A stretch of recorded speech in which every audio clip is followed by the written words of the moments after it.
2025년 9월 10일 유타주에 있는 한 대학에서 한 발의 총성 소리가 들렸습니다. 그곳에 있었던 수천 명의 관객들이 경악을 했고 미국 젊은 청년 보수의 거두라고 할 수 있는 찰리 커크가 숨졌습니다. 안녕하세요, 김주윤입니다. 젊은 청년 보수의 거두라고 할 수 있는 찰리 커크가 총격에 사망하는 일이 있었습니다. 범인이 유유히 도망을 쳤고 유타주의 주지사는 이를 두고 역사적 분수령이다 라고 얘기를 하면서 많은 사람들의 자제를 요청하기도 했죠. 찰리 커크가 어떤 인물이었기에 역사적 분수령이다 라고까지 표현을 했을까요? 일단 커크는 1993년생으로 일리노이주에서 태어났습니다. 고등학교를 다니면서 지역의 공화당 선거운동을 도우면서 정치에 발을 일찍 들여놨습니다. 그리고 2012년 4월 역시 고등학생이었던 시절에 브라이트바트 뉴스에 글을 하나 기고를 합니다. 이 칼럼의 내용을 조금 요약을 해보면 미국 고등학생 중에서 고급 경제학을 듣는 학생들이 사용하는 교재에 문제가 있다는 겁니다.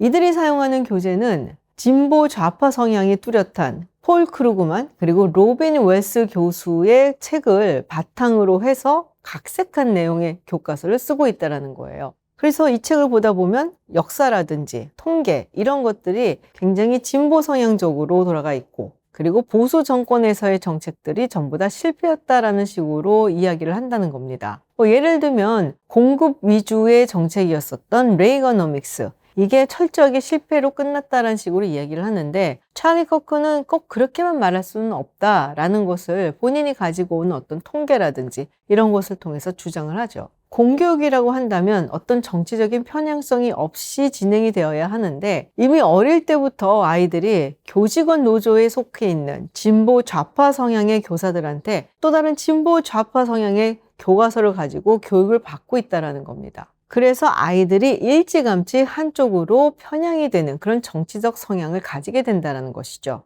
이 글이 굉장히 많은 사람들의 관심을 받게 됐고 그리고 유력한 공화당 정치인들이 찰리 커크에 대해서 관심을 보이기 시작을 했죠. 그리고 같은 해 5월, 커크는 베네딕틴 대학교에서 연설을 할 기회를 갖게 되는데요. 그 당시 보수적 리더십의 필요성이라든지 또 청년들의 정치 참여에 대해서 강조하는 이야기를 했었는데 이것을 보고 있었던 빌 몽고메리라는 인물이 이 커크에게 다가와서 그런 말을 했다고 하죠. 지금 내가 할 것은 대학을 가는 것이 아니라 정치적 조직을 만들어서 이끄는 것이다. 그리고 고등학교를 졸업한 18세의 청년 찰리 커크는 빌 몽고메리가 제안한 대로 조직을 만듭니다. 그렇게 해서 만든 조직이 바로 터닝 포인트 USA였고요. 또 몽고메리 역시 이곳에 같이 조인을 하게 되죠. 당시 터닝 포인트 USA가 내걸었던 슬로건은 Big Government Sucks 라는 굉장히 간결하면서도 뭔가 좀 뇌리에 확 박히는 그런 슬로건이었죠. 그리고 난 후 시카고 로컬 신문에 그의 이야기가 실리게 되죠. This boy wonder is building a conservative MoveOn.org in a Lemont garage. 이 MoveOn이라는 단체는 1998년 빌 클린턴 대통령이 모니카 루인스키 스캔들로 인해서 탄핵을 당하고 여러 가지로 복잡할 때 이제 이런 쓸데없는 것 갖고 우리가 시간을 낭비하지 말고 국가의 중요한 일들을 처리할 때다. 그러니까 move on 하자라는 데서 나온 온라인 청원입니다. 그러니까 한마디로 풀뿌리 단체 혹은 진보 좌파의 온라인 시민운동 단체라고 할 수 있죠. 그렇게 봤을 때 찰리 커크의 터닝 포인트 USA가 이 Move On에 해당되는 우파 버전이다 라는 의미였죠.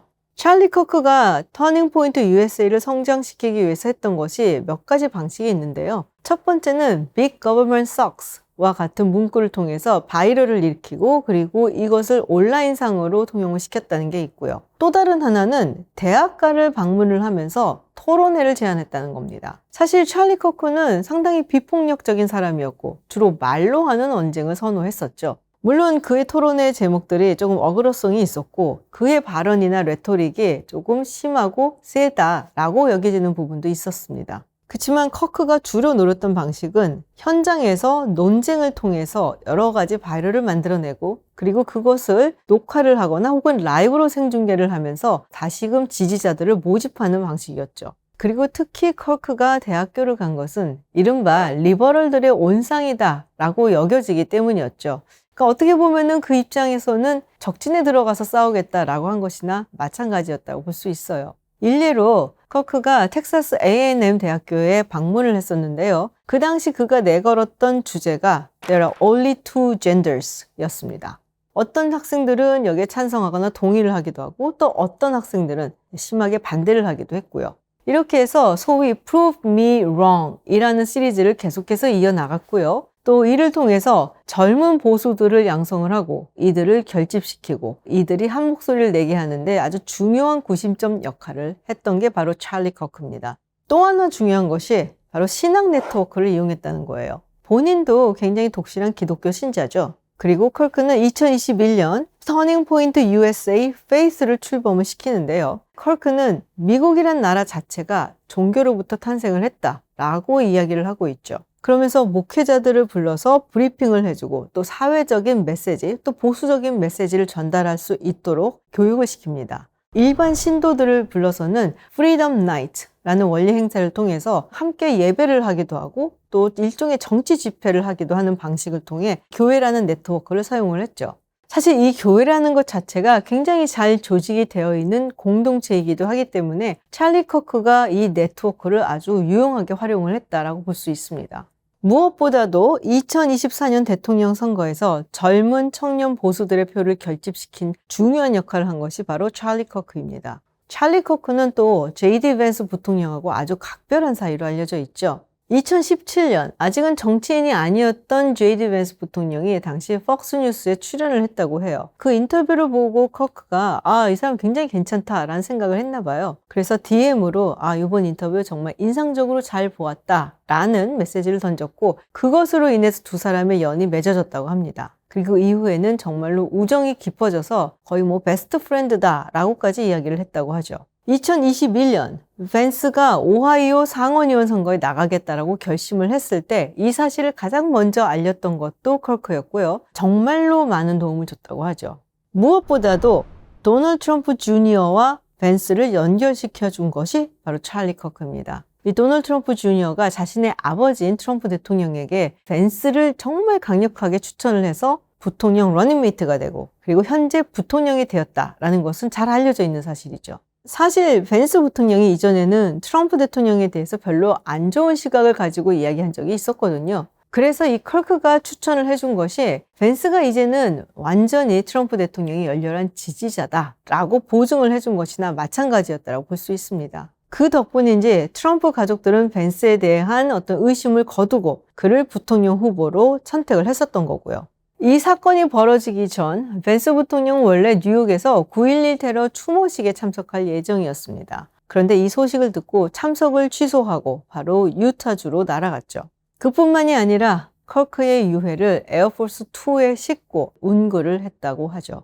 사실 2028년 대통령 선거에서 벤스 부통령이 아마도 대통령 후보로 나설 것이다 라고 점쳐지는 가운데 그렇게 된다면 찰리 커크의 역할은 굉장히 많아질 거라고 보고 있었습니다. 거의 킹메이커 수준의 역할을 할 것이다 라고 보여졌었고요. 그리고 만약 벤스 부통령이 당선이 된다면 내각에 직접 참여하지 않아도 실질적인 정치적 영향력을 가장 크게 행사하는 그런 인물이 될 것이다 라고 봤었죠.